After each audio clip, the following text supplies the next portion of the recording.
Hello, ladies and gentlemen. Welcome back to WBaB. We have reached yet another milestone in what has been an amazing, fun, very tiring process.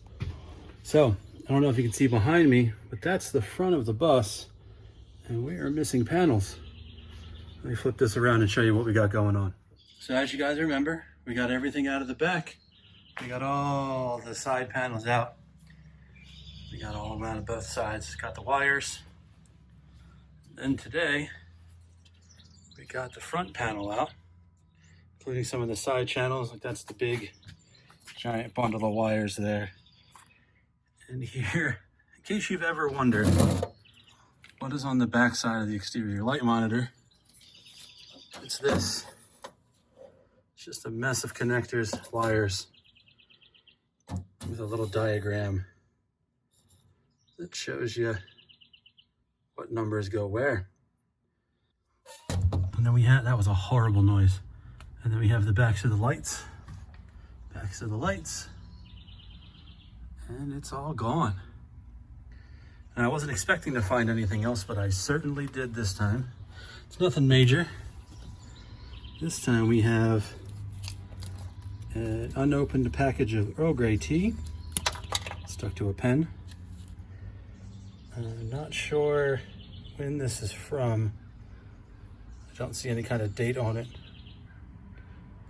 I found, a nice little pen. And then I found this tucked up into the front, which makes me think that this is actually from when they built the bus, or when they modified it and put the now missing black box camera up. But I don't know how it would have gotten behind the front panel, because it was all wired on the outside down to the little box down there. So not too big of finds, but that leaves us with one last section. Next big project. Taking out all these rivets, speakers, lights, pulling down all of these panels. That's going to be a lot of fun. I have an air hammer that I'm going to try to use to break those rivets. In worst case scenario, I love using my angle grinder, so I can always take that to it, pull these down, get the insulation out. Now, I have no idea how long this is going to take. Hopefully it's not too long, but I'll let you guys know. So here is the front panel that we took down.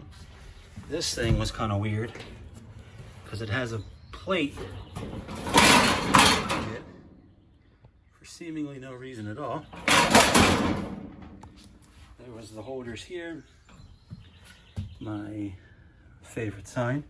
This was hidden behind the camera, which I don't know why they would want to hide that. So I'm going to try to go with a grinder and kind of cut around the outside and see if I can reuse that as a plate somewhere. And then this is where the exterior light monitor was. This wasn't too hard to get down, but it was awkward to do as one person.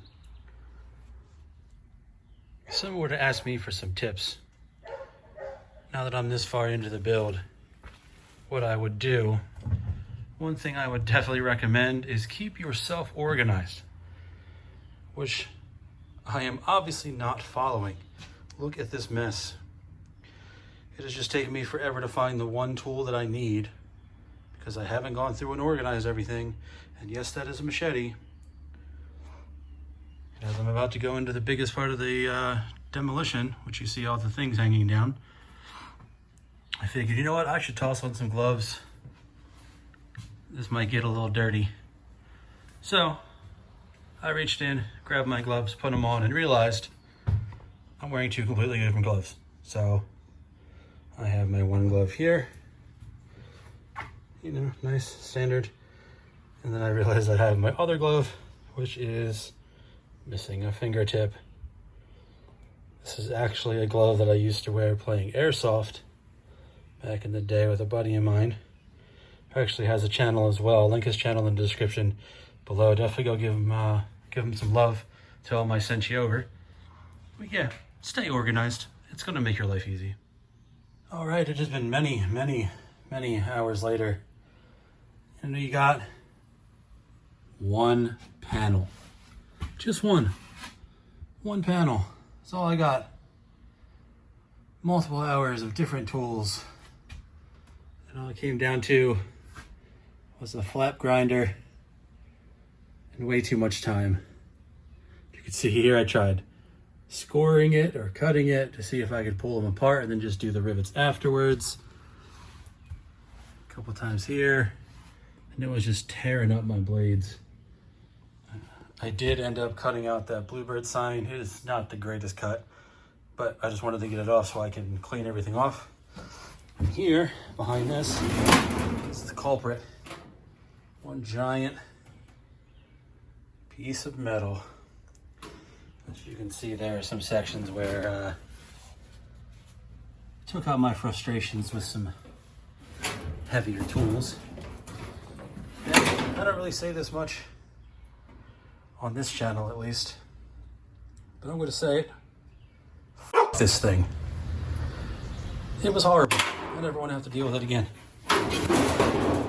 So there was that. I got all the speakers and lights disconnected. So I'm going to try to reuse those lights at some point, and I can show you those. Here's the housing that was attached. Here's the housing for it. Simple little bulb. It has a little twist connector with the spring on the inside. All of these are in great condition. They all work. I have all the plastics. All these are in great condition. I think it'd be cool if I took maybe took these, filled them with some LEDs, diffused the light through that. I think that looked pretty neat. I also took down the sunshade, and I wanted to hold on to the mirror. I'll figure out something to do with that later. There's the Bluebird sign. Like I said, it is horribly cut, but I'm no real metalsmith here, so I'll take what I can. I did end up having one casualty today in my tools. So I got this air compressor. I actually got it for free from a local Facebook group. It's a Buy Nothing Facebook group. They're pretty cool. But if you look in here, you might notice that on the pulley, something is missing. Well, the belt broke. Right as I went to use the air hammer to start pulling these rivets, or to help pull these rivets, it just stopped filling with air. Luckily I figured it out. Shouldn't be too bad of a fix, 15 bucks maybe. But that's all I got done for today. I'm sure there will be more parts to this saga as well, much like the heater saga before it. But I'm gonna finish this off, clean up a little bit, because as you can see, it is a nightmare in here because I was just throwing everything I had at it. And as always, have a safe trip.